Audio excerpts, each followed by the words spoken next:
I'm Emmy, and thank you so much for joining us for our Stranger Things Volume 4 Upside Breakdown. I'm joined by my colleague Megan, and we're going to be chatting all things Season 4. So, Megan, I know you're only 3 episodes in, I'm 6 episodes in, neither of us has seen the finale yet, so we're going to keep spoilers kind of light for people that are maybe, making their way through the season, don't want to give anything massive away, but what are your first impressions?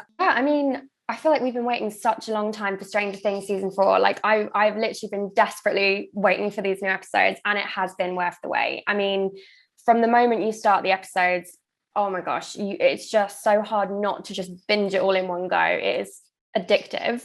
Yeah, so it's been 3 years. It's been a 3-year hiatus from season 3 to now. And I think, fans have been getting quite impatient with it because, like the kids have really grown up and there's been like a lot of problems. There's been like COVID that they haven't been able to film. And also, I think we have to talk about that the episodes are so long. They basically made like 7 feature-length episodes for just this volume alone, and then obviously for volume 2 is end of July, and that's going to be a 2-parter where the final, I think it's 2.5 hours.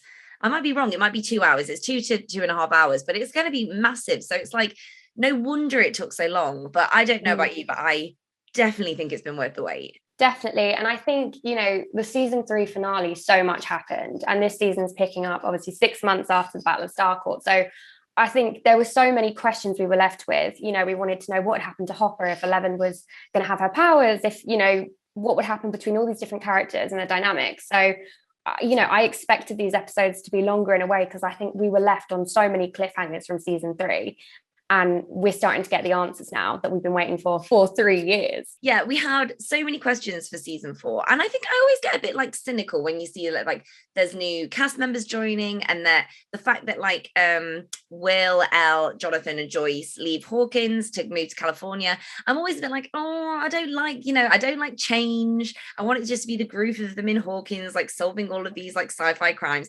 But you know what? The like 5 minutes in, all of my sort of misgivings just went, because it's like, I don't know how they do it, but they always make it just so entertaining, so intriguing. And it's like straight off the bat, we had our answers for the season 3 finale for a lot of things. So how they're adjusted in California, how Hopper's still alive and how he survived, which I thought was amazing. And obviously we get introduced to these characters who straight away, I just like loved all of the newbies. I especially the head of the Hellfire Club, Eddie Munson.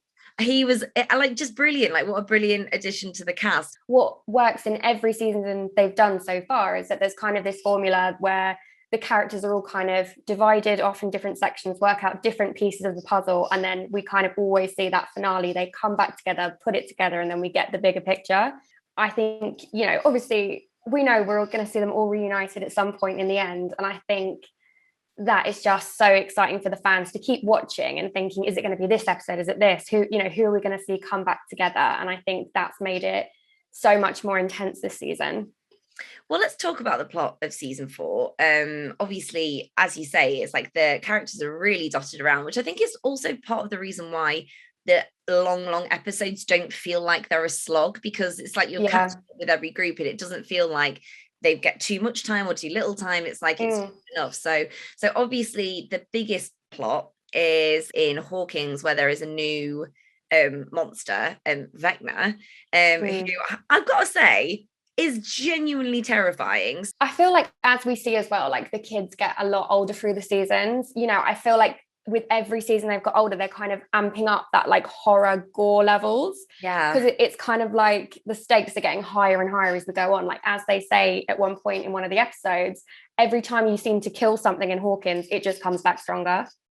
And I do think that this is like the scariest one yet. So this definitely. Vecna is, well, we don't really know much about him. And I think, that will change, but I think it is like also the fear of the unknown.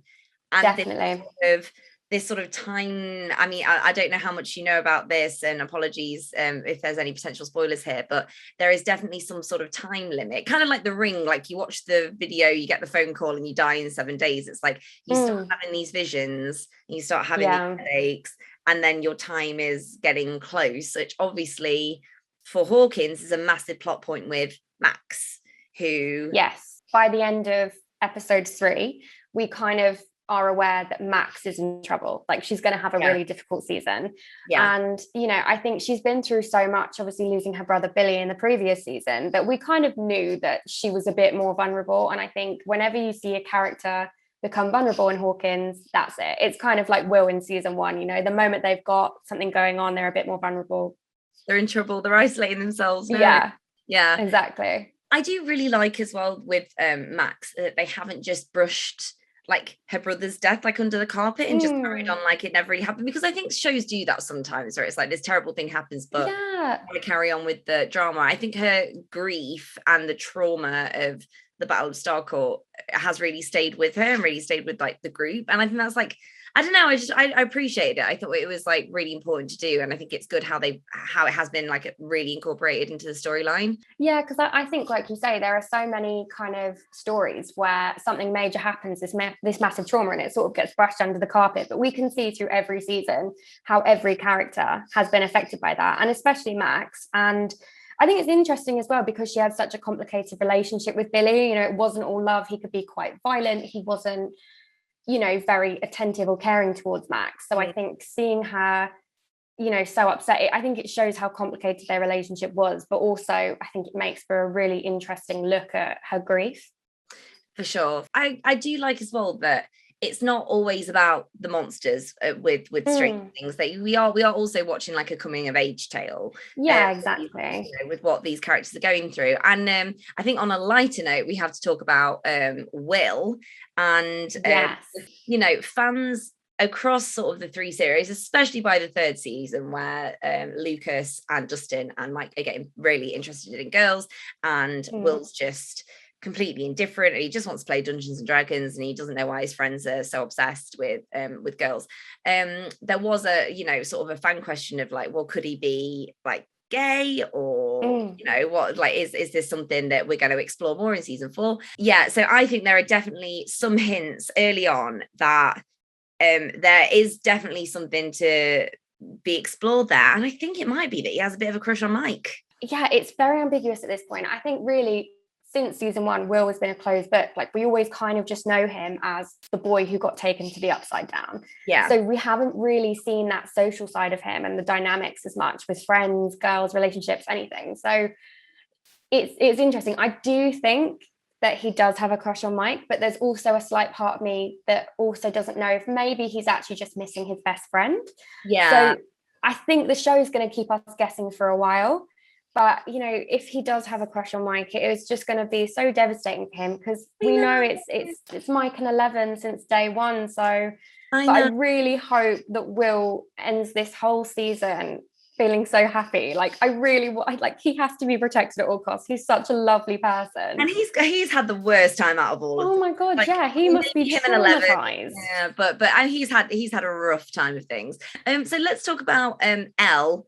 As well, she obviously the season 3 finale saw her lose all of her telekinesis powers, and now this is the first time we've really seen her as like a regular teenager, and she is struggling.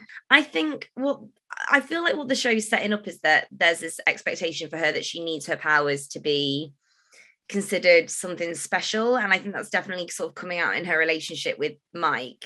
You know, the real message is kind of that 11 doesn't really need her powers. She's enough for Mike, she's enough for everyone, she doesn't need it. But, you know, the 3rd episode I noticed was called I think it's called The Monster and the Superhero, or maybe it's, you know, the other way around. But I think there's always this question with Elle. She kind of doesn't know if she's a good person or not. She doesn't know if she is a superhero or if she is a monster, because, you know, we've seen her in the past get quite violent and angry, and I think that's kind of what this season is about, is like her finding herself, which is also very normal for a coming of age story. So even though it's a very extreme take, I think it's going to be, I think we're going to see 11 really kind of come into her own this season. But do you know what? I'm devastated she lost her powers, but more than anything, I'm gutted that she lost Hopper, or so she thinks.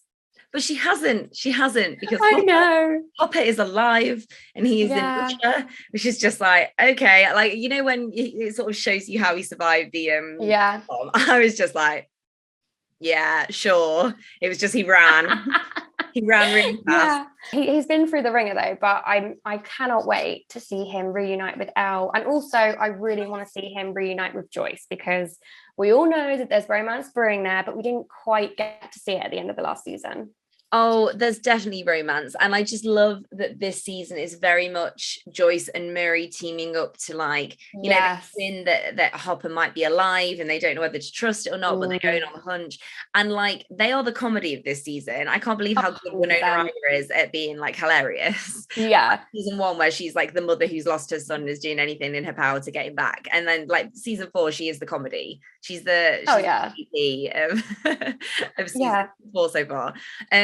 But will they manage it? Will they bring it back? I really hope so. I would personally love to see Joyce and Hopper get together and then have 11 feel like she's finally been adopted and have these kind of 2 parental figures in her life. Like, I think she says in one of the episodes, you know, I finally feel I've been adopted. And that's all she's ever really wanted. And so if they could all come together as one family, like, I think that would just be the loveliest, nicest ending for her and all of them, really. I really thought, until I checked and realised that I was incorrect, that this was the final season, like volume 2. So did I. The whole show being wrapped up, but it's not. It's coming back for a season 5. So this is really the setup for the big finale, which is going to be, whenever they get around to making it. Hopefully not another 3 years.